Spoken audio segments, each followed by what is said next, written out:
is Josh Benitez of Keller Williams. How are you, Josh? How you doing? Good, Joe. Thanks for having me. So I'll just go right to the questions. Give me a little bit of background of yourself and tell everybody who you are and how long you've been in real estate. Yeah. I got into real estate. I think it's about 4 years now. Could be 4.5. Not positive on that. Got into the industry though early in life. Obviously, my father's been a broker for about 23 years. Part time though, nothing serious. He's been mostly a CPA. Just kind of got in here and enjoying it. Well, for those of you who don't know, Josh and I are very good friends, and we're colleagues, not competitors in our industry. I had the fine fortune of having Josh as one of my students recently. Actually, it wasn't recently. Everything in my world is recently. How long have you been a broker now? You went for my broker's class, and then you passed successfully, and you take the test. What was it, about a year ago, a year and a half ago? I think it was around 2 years ago. Yeah, just about. Oh my goodness! I got it as early as possible, so wow. It was in 4 years. Time flies when you're having fun, right? So you're a broker now, and you are also a great lister, and that's why you're here on the show. Tell us, what is the secret sauce to Josh Benitez's secret weapon of getting listings? That's what everybody wants to know. Yeah. I believe that the secret sauce, well, for me, is it's being myself. It's being very transparent and thorough, when I'm on a listing appointment. It's also understanding who they are at the end of the table, right? There's a thing we call, and I know you know this, the DISC personality, right? Knowing exactly what their personality and behavior style is to be able to, have a good rapport with them and obviously be able to, enjoy work with them. So I use those kind of techniques. Could you explain briefly for those agents who are out there who don't know what DISC personality is? Yeah, sure. So DISC is an acronym. It stands for dominant, influential, steadiness, and conscientiousness. Okay. And basically, the scientist who came up with it, he says that there's 4 behavioral types or personality types, and they're usually one of those 4. I mean, we have them all in us, but we are dominant in some of those, whichever personality type it is. So if they're a D personality, right, a dominant, I'm going to speak to them different. They're that A type personality. They're the people who want to, direct the whole course. They want to basically take over the transaction. So you kind of have to navigate your way through them. Or if they're C personality, a conscientious one, they're very analytical, right? Those are your accountants. Those are your architects. Those are people who cross the T's, dot the I's. So I need to be able to show them stats and figures, and so on and so forth. So, yeah. So where do you lie? What's your dominant personality? Or I'm an IS. Yeah. I what? I'm an IS personality. You're an IS. That's surprising. Really? Why? Yeah, it is surprising. I thought you would be more like a DI. Really? Okay. Yeah.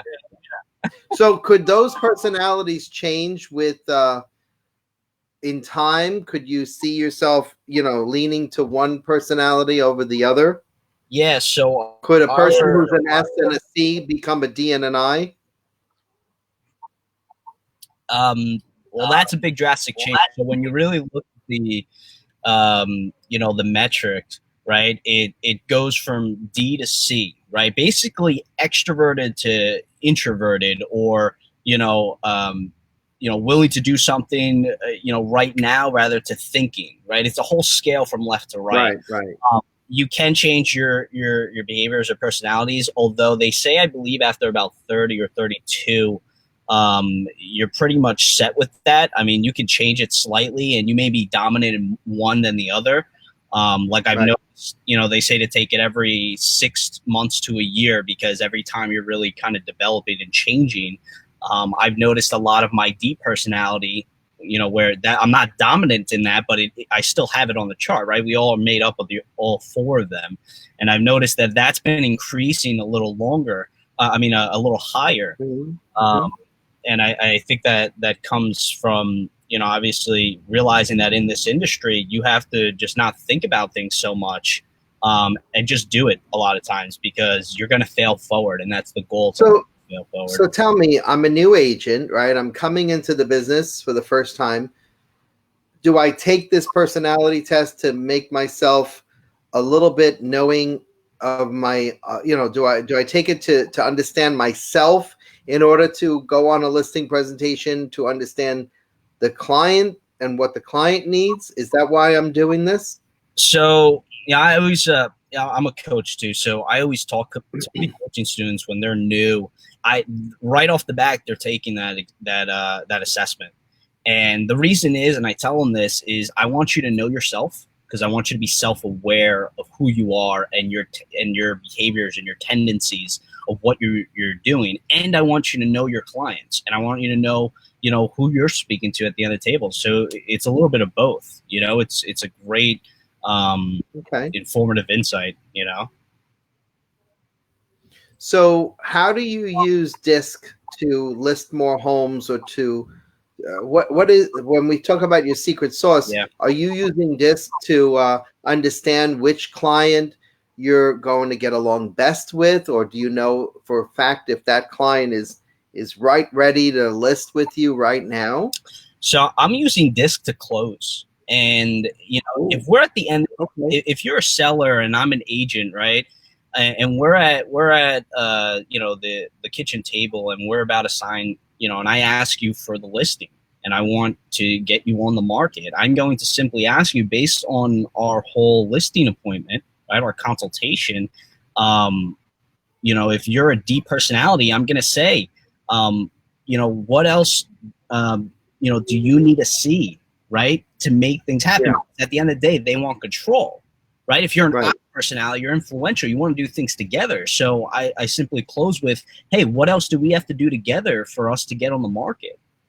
And what if you're an S and a C then? If you're an S or a C, it's detail oriented. What else do I have to show you? Is there any other stats you need to know? Is there anything else you want to see for us to be able to get this on the market?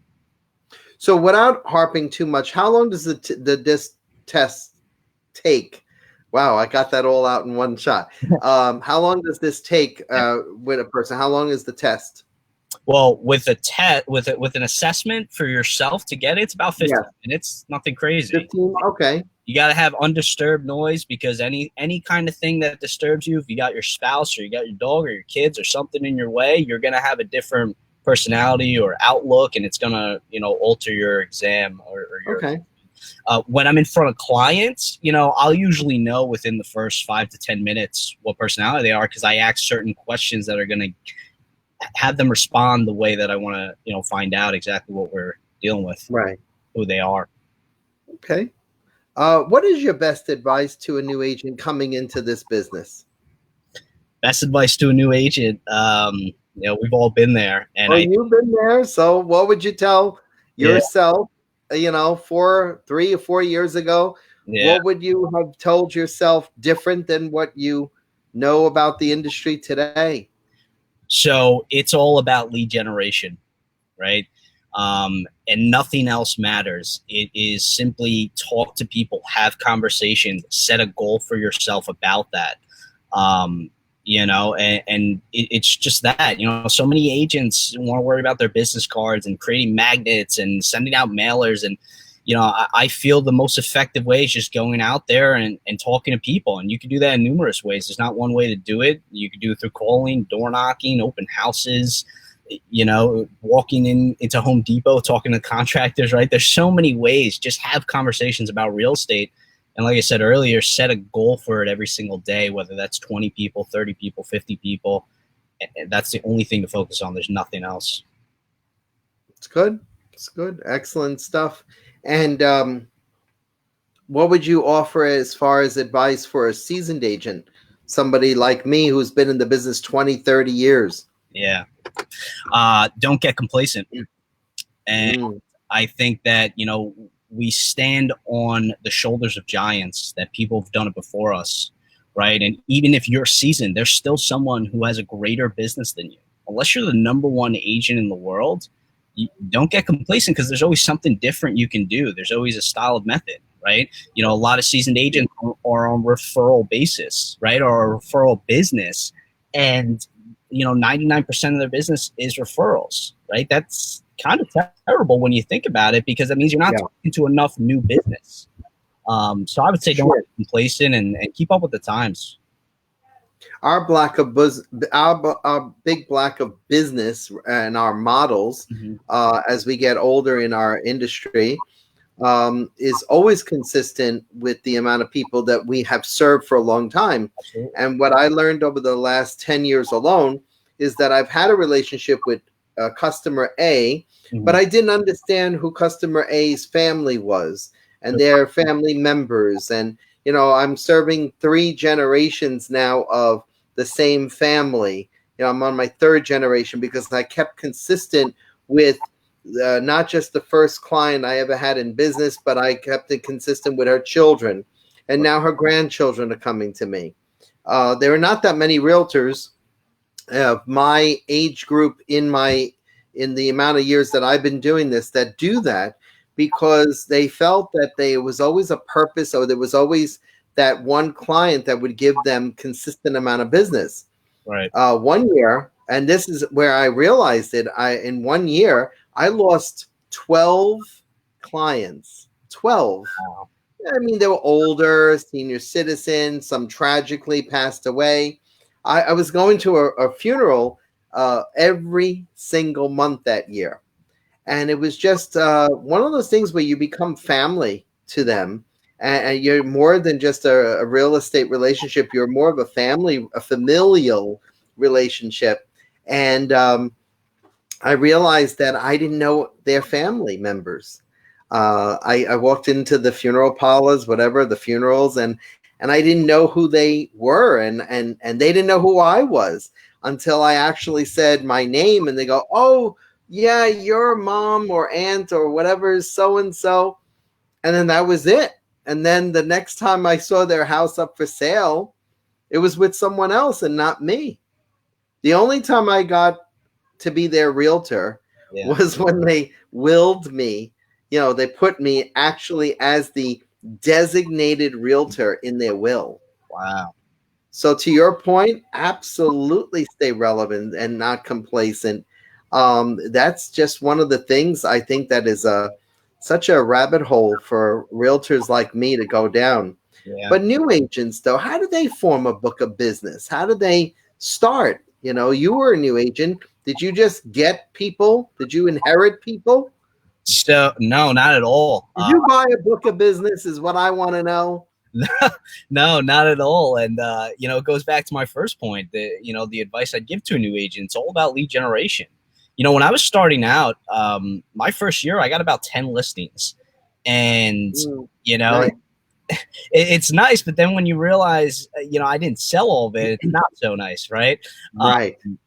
But it came down to I was willing to put in the work, to obviously go and get those listings. Now I had a lot to learn, whether it was with pricing or, understanding condition or whatnot, but it's doing the work and having good training behind you. I don't think people give training enough credit. I know there's a lot of companies that aren't training. We have a fail out rate that's, astronomical.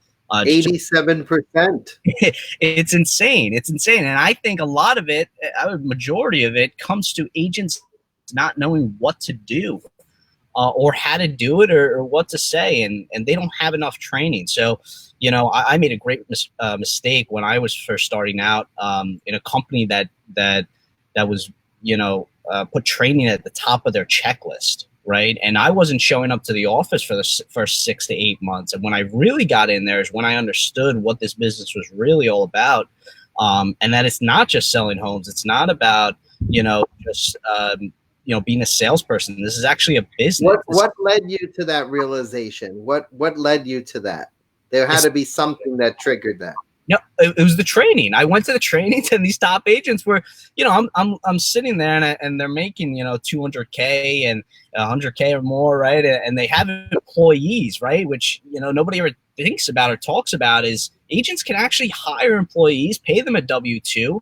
I was on a Zoom call with the top agent in our company, and his his W-2 wages are about $1 million a month, right? Like that's how big your business could get. But without training, you're never going to get there. And without models, without understanding what others have done before us, and success leaves clues, you're never going to get there. So, and it's consistent training, right? It's not just that one class that you go to and now you're the expert, so to speak. Yeah, I talk to a good amount of agents, and I tell them, like, you need to get to a training a minimum of 10 times.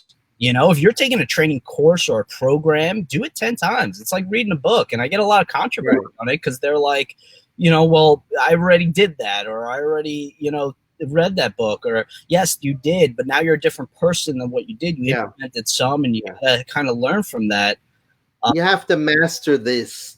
You have to master it. Yeah. If I had to make a book on training, I would say master the art of training. The art of being boring. Right? Because learning the same thing over and over is boring, But when you master that art of being bored, right? Or because you're always going to find a nugget in any training you get. Even from this call, we're finding nuggets through each other, right? What do you think? Well, you've had a lot of training and you've been in a lot of classrooms, and I'm an instructor. So what do you look for?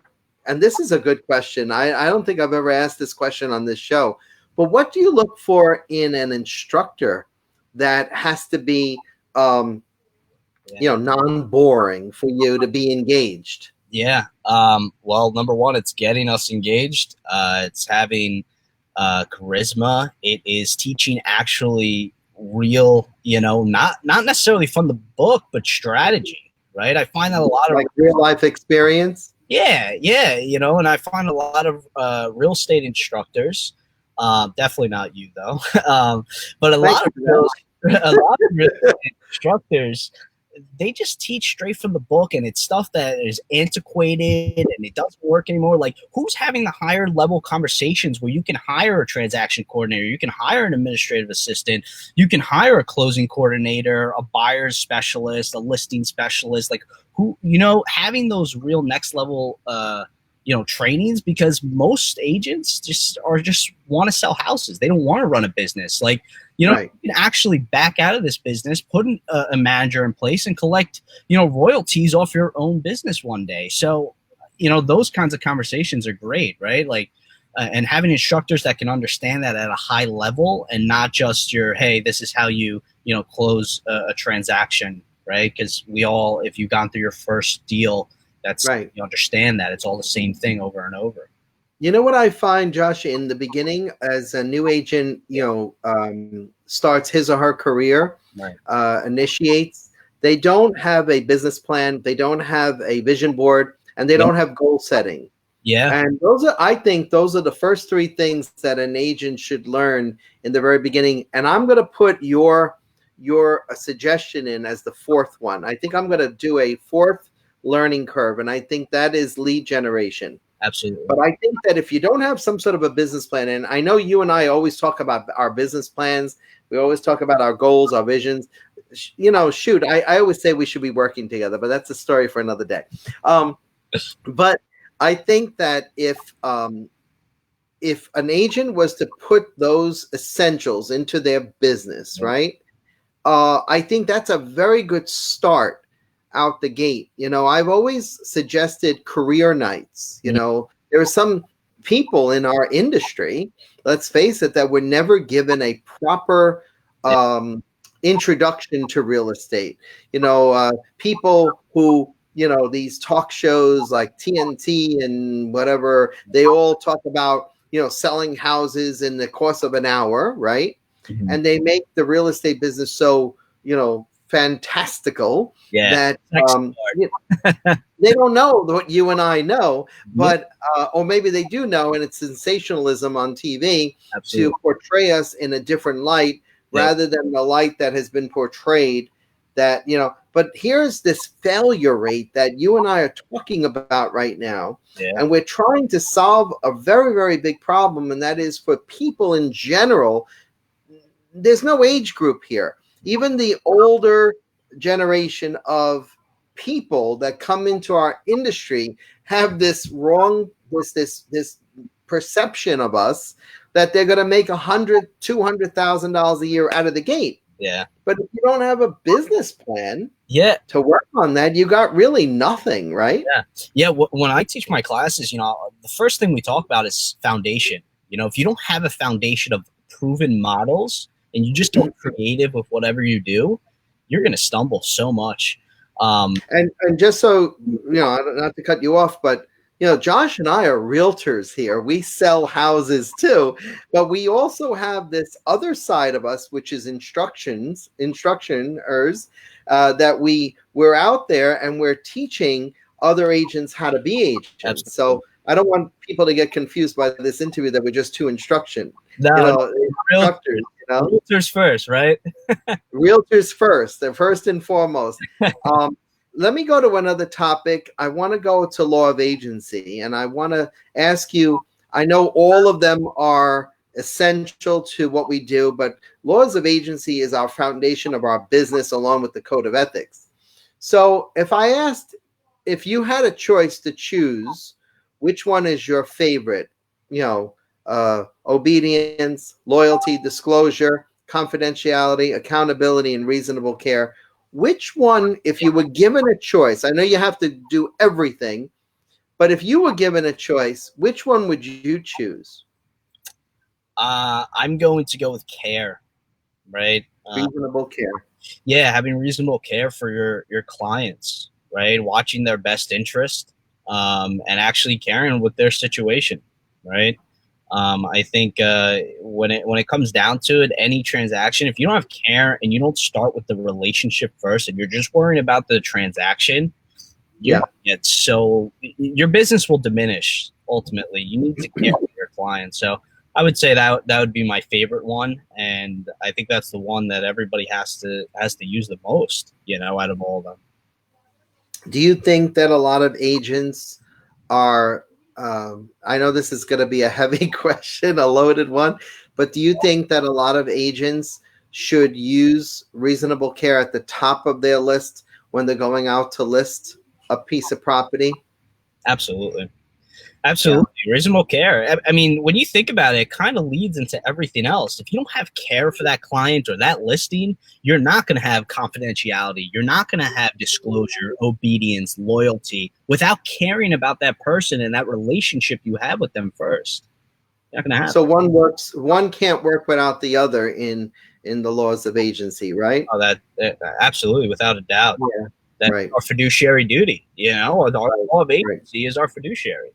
I always tell our new agents, and when I'm in pre-licensing classes, that this is like an oath of office, like a doctor takes an oath, like a lawyer takes an oath. This is our oath, and we have to take this a little bit more serious in order to be perceived as professional and start reducing that rate of failure that is in our business, because we come into our industry with this high expectation, this high that, and then we're setting ourselves up for failure. Speaking of failure, right? Speaking of success, why did you lose those 10 listings in the beginning? So I listed 10, right? Or some of them. Yeah. You lost some of them. So a good amount of them, actually, I would say a good amount of them I lost. And then a few of them, they kind of went into the next year. I want to say 2 or 3 of them were short sales, and then another 1 or 2 was a regular sale, and those closed in the next year. So I basically probably lost about half of them. And I would say it came down to I didn't understand pricing as well as I should have. I didn't understand the location as well as I should have. I didn't study enough about it, that. And at that time, when I took a few of those listings that I lost, I wasn't going to training. Right. I mean, I just got started early in training, and I wasn't taking, our company has in-house coaching. So I wasn't opting into that. I didn't have somebody, showing me the way on how to do it. And it's so important to have someone there for you who's going to lead you through each transaction. Of course, we need to fail, right? Because failure is how we learn. And failing forward is how we're going to be able to grow. And that's the only way to grow. And yet we still have to have someone there to make us fail a little less, right? Where it's not jeopardizing income or anything to that nature. Wow. Yeah, well, it's you brought up a very good point about failure. My first year was about 14 listings in 3 weeks. I went door to door. That was my biggest claim to fame. That's how people got to know me. And I built up that lead generation by putting my transactions last and my relationships with them first. Awesome. And, I didn't talk about real estate going door to door, but when I got those 14 listings, I think the next phase of the relationship is also the transactional part, meaning the accountability. And I didn't take proper care of them, and I didn't give them accountability.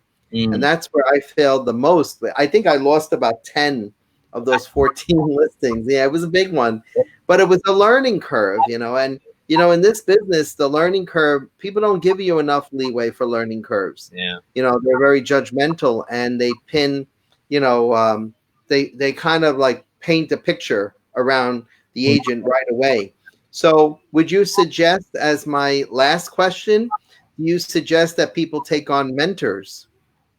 Absolutely. A mentor, a coach, I wouldn't say a partner. That's another discussion we can have. A broker or somebody to show you the way, right? And be mindful when you're choosing that mentor or coach, who you're actually choosing. Are they someone with a stagnant business that's, if they're a top agent, let's say a top agent does 25 deals or more, right, by themselves. And if they're a top agent doing that, are they doing the same number day in and day out? Well, that's a plateau, and that coach is not, or that mentor is not going to make you grow. So, knowing who you have, I think would be better than really, realizing you need one. It is understanding the right people to surround yourself with. Absolutely, though, mentor or coaching or somebody to hold your hand. I said it before, we stand on the shoulders of giants, and it's so true. Right. It's so true. I like that phrase. We stand on the shoulders of giants that have come before us, right? Yeah, absolutely. That's okay, Josh. I have a shoulder for you. I'm only kidding. You get me my broker's license. Come on. I contributed it to it. Yeah, I think that when you walked into class the first day, you were what I see now, and that is a person who wanted to learn, who's constantly learning. You're always constantly asking questions of people. I think that's your claim to fame, is that you're always wanting to be in the know in order so that you not only can grow in your business, but you're actually growing a nice set of people that you're training as well.